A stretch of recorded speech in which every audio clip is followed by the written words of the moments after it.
I know, totally fun. Well, right on, guys. So, I only have people who are awesome human beings on my YouTube channel. And I'm fired up today because I'm having Kim Seltzer on, who is a dating and makeover expert, which I think is totally cool. And just like, I just love that. And I love how your tagline is about helping people transform, and I'm probably butchering it, but from the outside in, whereas I tend to do stuff, with mindset and fear and stuff like that. So kind of working in the reverse, working from the inside out. So I'm excited to get your perspective. Kim, welcome. Thank you. I was so excited to be here, and we did it. We did it. Hashtag life coach scheduling, right? Yeah, exactly. What's so awesome is that this is International Women's Day. I think it actually is so cool that we're doing this on this day. Love it. I know. And that's all. It's so funny because I posted on Facebook today, me getting a manicure and pedicure just in honor of myself today, no matter what it is. And it could be whatever your like secret indulgence is, right? Yeah, it's funny. Yeah, I braved the nor'easter this morning because I had a networking breakfast that I was very excited to go to with a group that I'm just a part of and just really love. So I didn't want to miss it. And it was funny. It was planes, trains, and automobiles all the way, waiting an hour in the freezing cold after the trains were all canceled, and then getting an Uber to the thing, and then at this, and it was just one of those things. But I digress, my dear.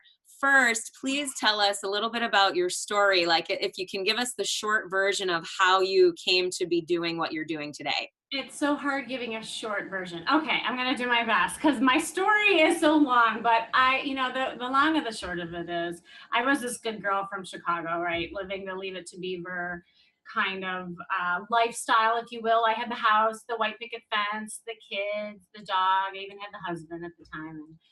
And it's so funny, like in life where you think that you're on this certain path. And I thought that was my path. Like, I really thought that was going to be my life. I really didn't see anything else. And I practiced as a therapist actually for many, many years. And we one day picked up and we moved here to La La Land. And I always joke we did what all the other people here did. We'd get a divorce and like that's where the record totally stopped, And the life as I thought I knew completely stopped. And when there's a fork in the road in your life and you could go one way or the other. And I have to say at that moment, I was going down a very dark path. Yeah. And I even had the clothes to match that. I had the big, dark, oversized clothes, and I literally walked the part. I owned, and this is what we're going to talk about today. I represented how I felt inside. And I couldn't get out of bed, honestly. My mom came out, she helped me with the kids. And then one day, I'll never forget it. I don't know what possessed me. I looked in the mirror and I sat there and I stared at myself. And I honestly couldn't believe what I had become. Right. I saw a very sad, dark girl. Right. And so what does a girl do when nothing fits her and she didn't like her clothes? She goes shopping. But then I get to the store and I pull all the same clothes. So I'm thinking of getting something new with new energy. Yeah. No, I replaced it with more black clothes that were still 3 sizes too big. Yeah. Oh my goodness. Right. Okay. So then I go into, and this is the defining moment. I'm getting to kind of the highlight of the story. No, this is great. This is the transformation for me. I am in the dressing room, and obviously there was a personal shopper, and she was watching me, and she knocks on the door and she said, "Ma'am, I was wondering if you would just want to try on this." And she holds up this red dress that was like 3 sizes too small in my mind. And yeah, it was red. I said, "You know what, ma'am, that's really sweet of you, but that is not my size, and that's just not my color." She said, "Honey, that is your color, and that is your size. Try it on." I love that, honey. I was like, honey. Like, I was just like, okay. And, but at that, I was just so open at that point because I wanted to feel better and I didn't know how to get there. Yeah. And what I'm about to tell you, I want to kind of preface, up until that moment, I had a ton of support. I I went to therapy. I had a great friend circle. My Yep. mom and my family all rallied together. I was doing so much of that internal work, right? Hmm. But I was still in the dark clothes, in the dark Yeah. room, right? So anyway, that was that moment. I grabbed that dress, I begrudgingly slip it on, and I twirl around like Cinderella, and boom, there it was. Yeah.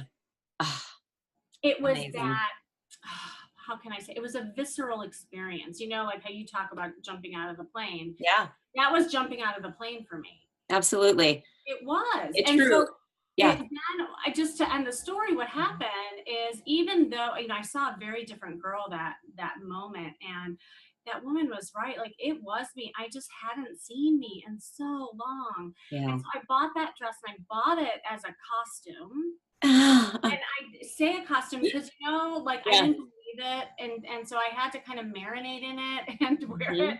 until I became it. And magic started happening. Like, you know, new suitors began to come my way, and Yeah. new opportunities started knocking on my door. But more importantly, my confidence grew.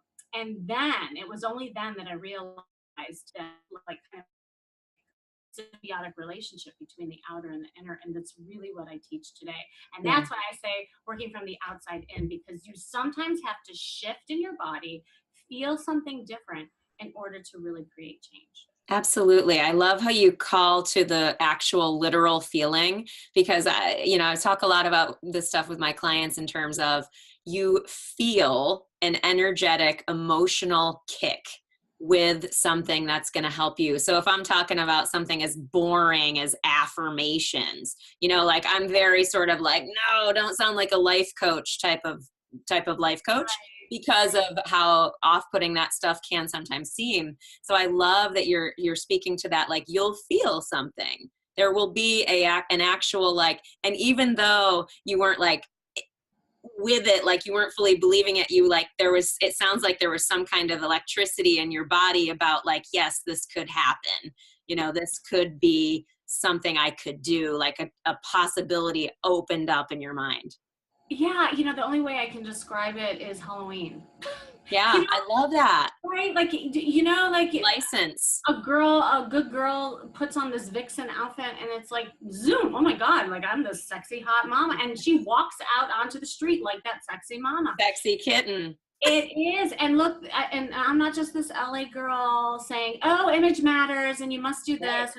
No, there's scientific proof that Yeah. actually there's shifts that go on in the brain, and that performance goes up. Hmm. You also, people will see you as more trustworthy. Yep.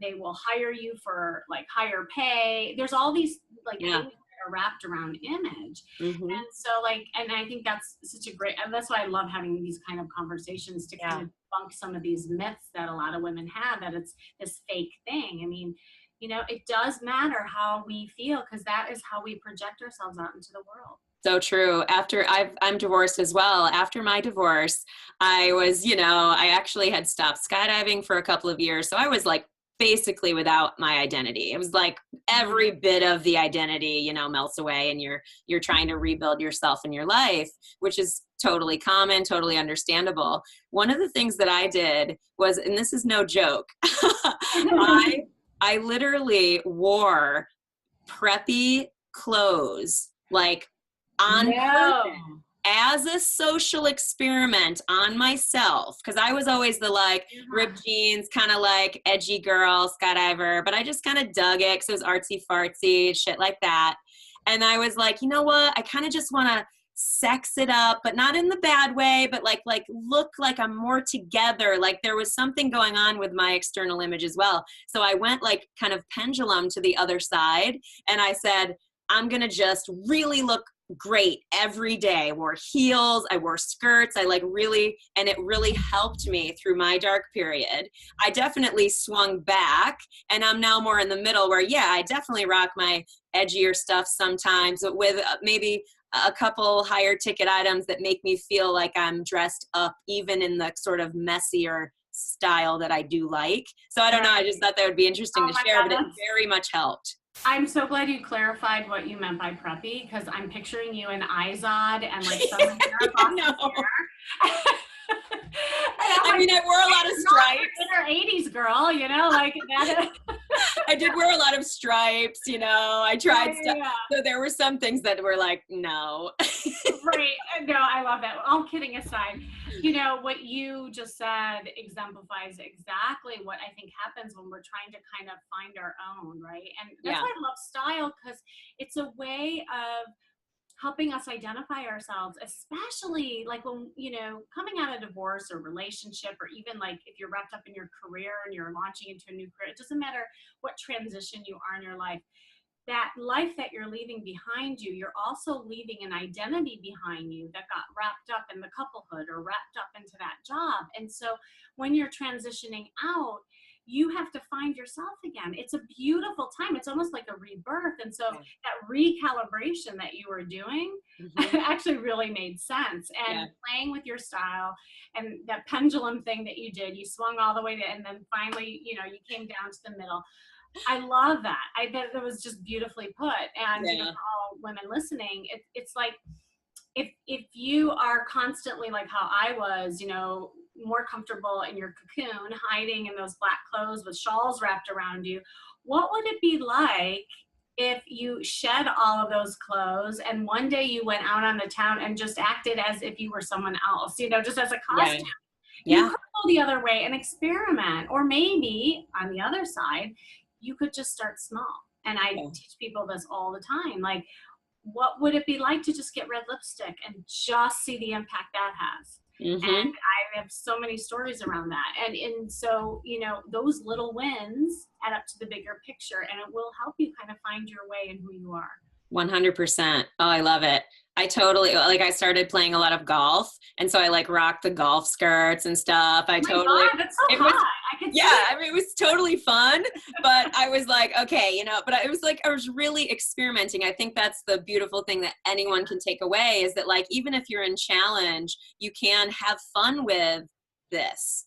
You can have fun with yourself and your self-expression, because I'm a big believer in self-expression, obviously conversationally and expressing and being vulnerable, but like being authentic, finding who we are and being courageous enough to share our story in appropriate settings at appropriate levels. Obviously, like that's a bigger conversation. But so my audience, we talk a lot about fear and stuff like that. So I'm curious, like with what I kind of want to know, when you find yourself fearful, like what do you do? Because like, and this is within the scope of what you do and what you teach, but you know what I'm saying? Like, what would you either coach someone or do yourself?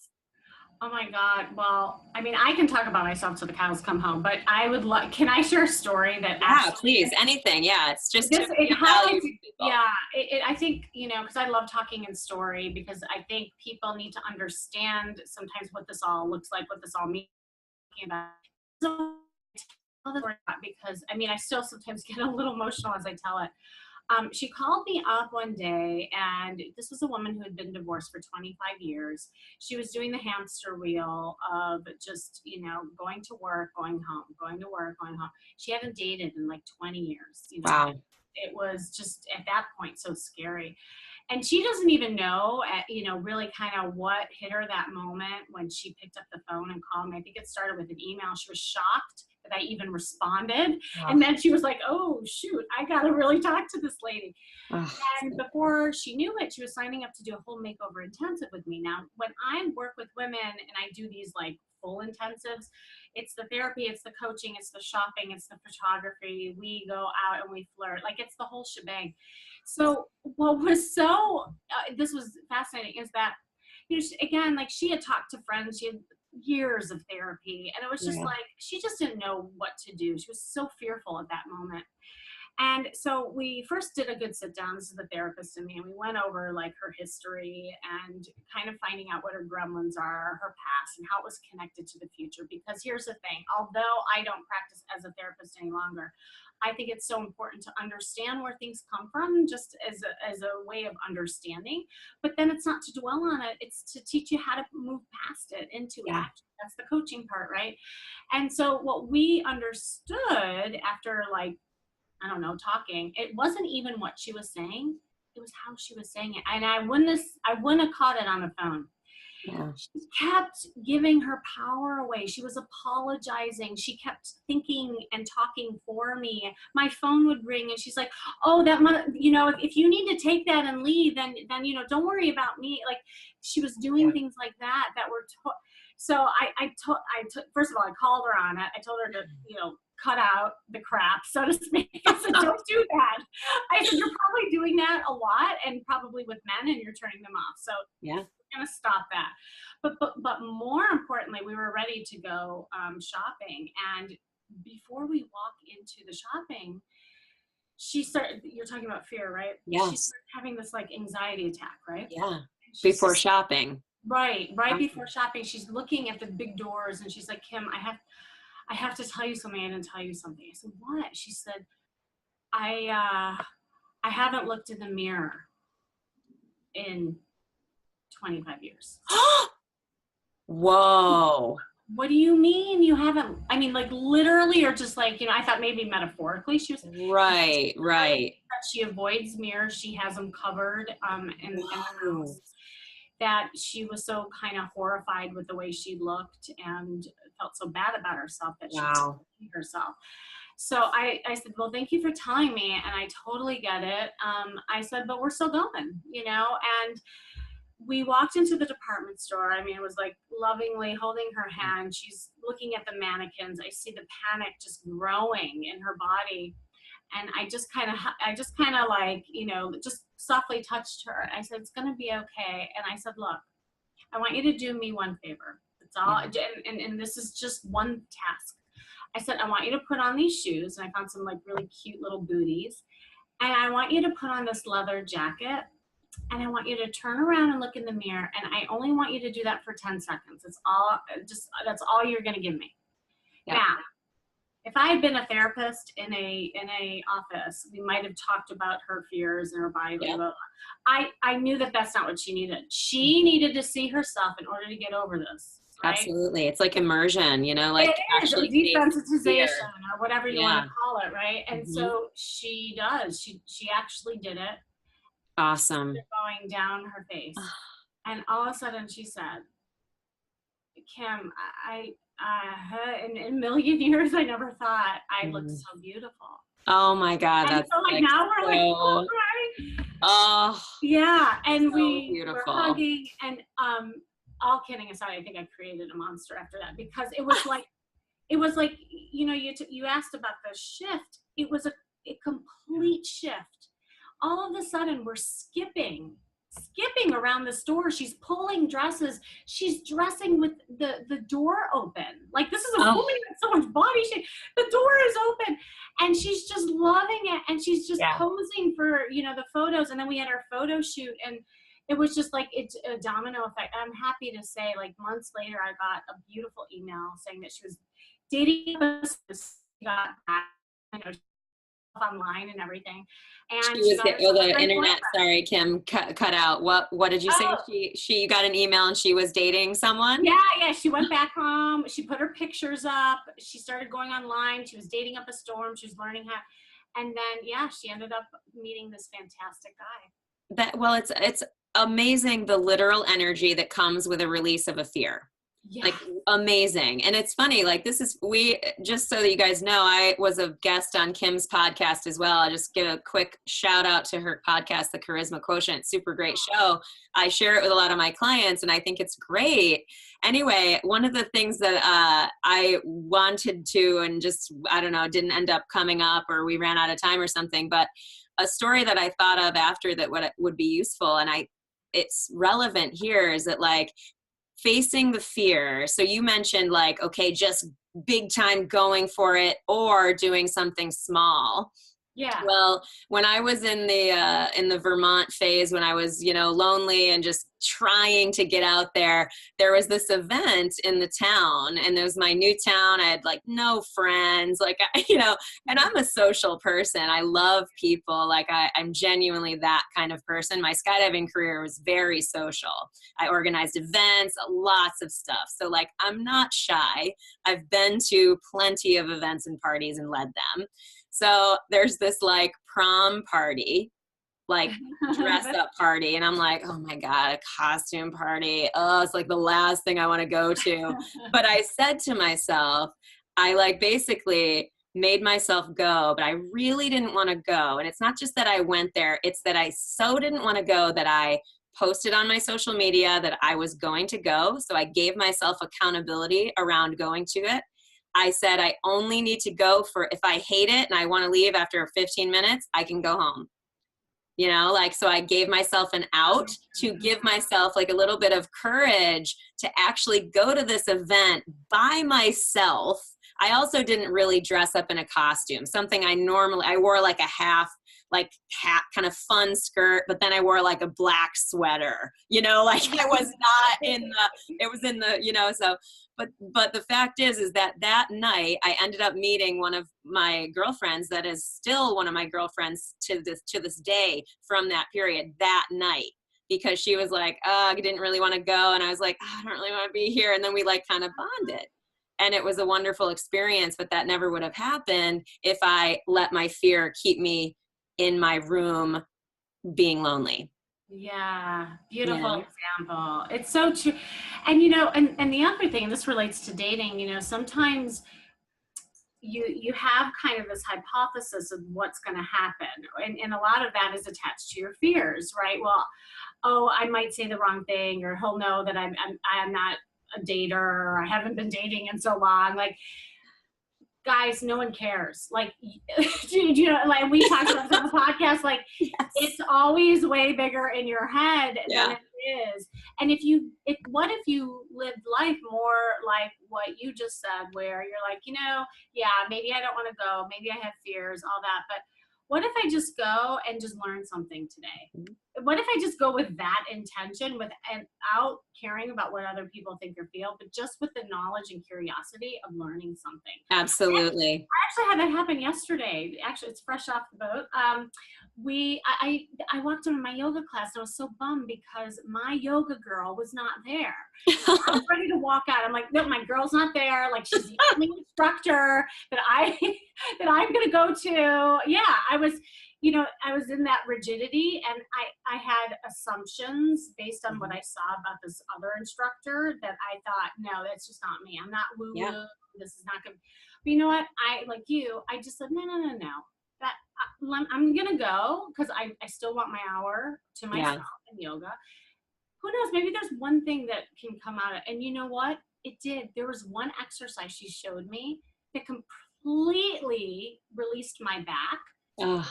I have like that I've had, and no one has ever showed me this exercise. And for my back, it was incredible. And so had I not gone, I wouldn't have had that. So, exactly. You get so much. Yeah, so true. So true. I wanted, before we run out of time, what motivates you to do what you do? Oh my gosh.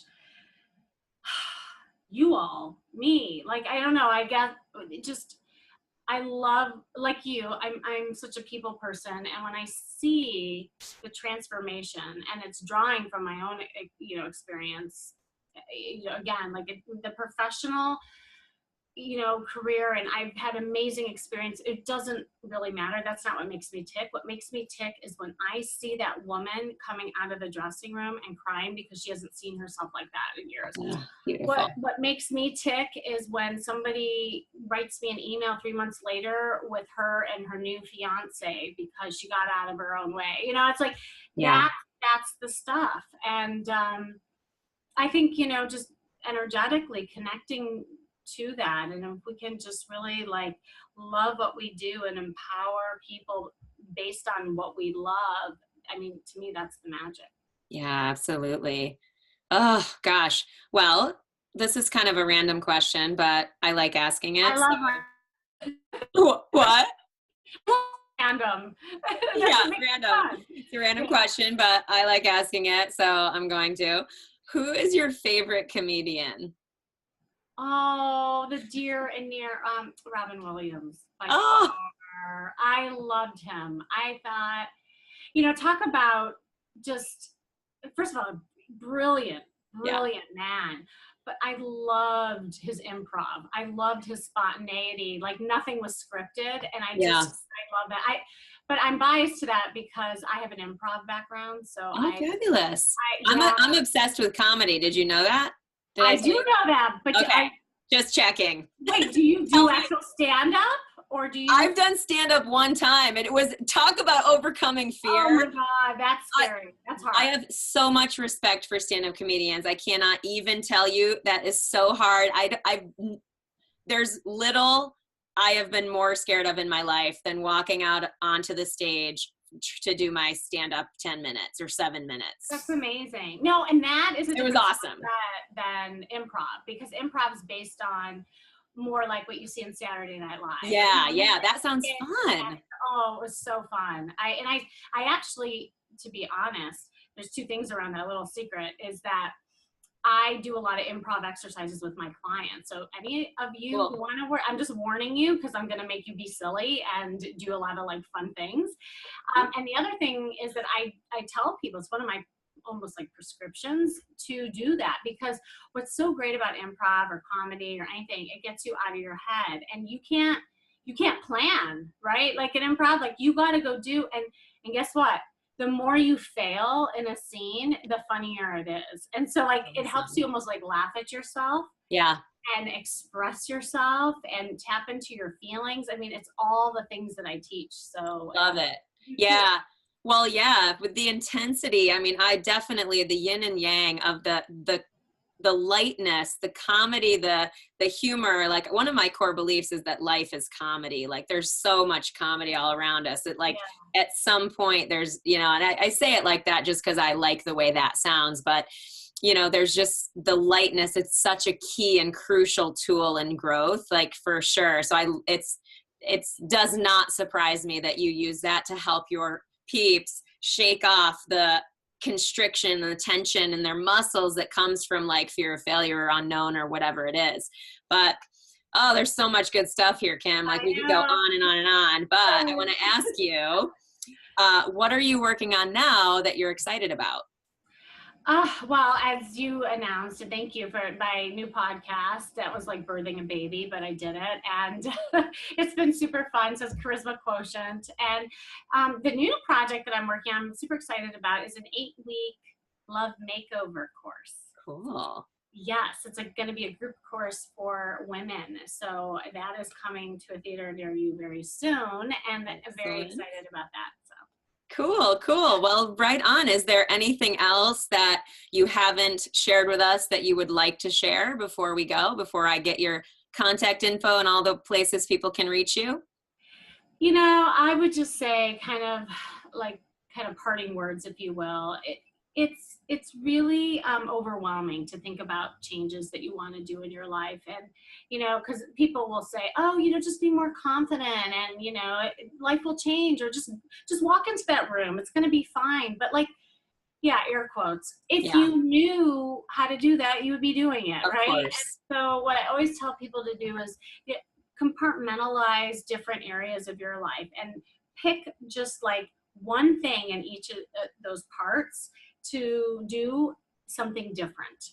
So like if it's your style, like what if you never wear color, if you wore a colored shirt one day and just see the impact it has. I know it sounds silly, but I get tons and tons of feedback from people how that can really change the way that people view you, the way you interact with the world. You know, if you're having social anxiety and you're having a hard time just interacting or on a date, what if like one day you went to the grocery store and you practiced from 4 to 5, just saying hi and making eye contact with people? Yeah. What if you just started there? Oh, and love it. You know, that's it. And so because it's too overwhelming to think of the big things, just make it small. Remember, the smaller wins add up to the bigger picture. I love that. And I will echo the color comment because it's makes me laugh hearing you say that, because I used to wear a ton of black. Yeah. Not like no, I used to wear a ton of black, a lot of accessories, like I'd accessorize black.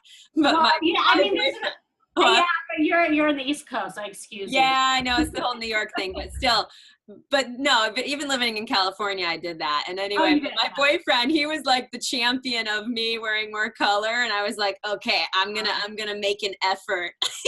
Oh my God, I love that. I know. And so now I really do. I wear more colors, but authentically to me. Like I've slowly, and I kind of made a joke over social media, like, haha, I'm tortured wearing this like turquoise shirt or something. At the time I was like, but now I'm like, oh, you know what? I'm so glad that I can wear brighter stuff that really feels like it matches my spirit. That, I'll just kind of piggyback off of that because it's really important not only to capture your spirit, but to capture your skin tone too. So, Cool. Just, make sure, because this is one of the things that I teach women, truly what their colors are, because there's a lot of different shades of, like, say, reds and pinks, and different shades look better on you and some don't flatter you as much. So really, pay attention to that. So, like, when I style people, and this is kind of, will segue into a gift I want to actually have for your audience, because a lot of times people, again, think, oh, I hate shopping. This is superficial. I don't want to do it. Most of it has to do with how we associate shopping. Maybe we've had bad experience. And often it's because you don't know what your body type is. And I'm very scientific in the way that I approach things. Cool. It's, again, just being the stylist and putting cookie cutter on everything. I believe in that. It's what your body type is, what your colors are, what your lifestyle is, and helping you get like a personal brand so that you are reflecting the best version of you. It's not changing who you are. It's bringing out and marketing yourself in a way so people get to know who you are. And that's so cool. Difference. Yeah. So I want to gift your audience this body type book. Please. Okay, so you have no excuses, ladies. If you download this book, it'll teach you how to measure yourself. So you just measure your shoulders, your waist, your hips, and you'll determine which body type you are. And then I go over what clothes flatter that figure and what clothes to stay away from. So it takes the sting out of shopping. Like, you'll know exactly what collar to put on and everything. And if you download it, I'll give you a discount to my virtual makeovers, and that's super fun. Like, we'll get on like how we are right now, and I'll teach you everything from head to toe. But yeah, and here's the thing, it's not about your weight, because a lot of women get like really conscious about it. It's about your bone structure. And so it's just what you're born with, and really it'll help you a lot. I love that. I love it. Well, Kim, thank you so much. I'm so happy we could have you on. How can people reach you? Well, probably the easiest is on my website. You can go to seltzerstyle.com. Don't put the www, just do seltzerstyle.com, because I'm in transition with all the back end stuff. And then social media, obviously, Kimberly Seltzer on Facebook, @SeltzerKimberly, Twitter, and then Kimmy Seltzer, Instagram. All right. Well, right on, girl. Thank you so much. This is amazing. Thank you. Amazing, as always. So easy.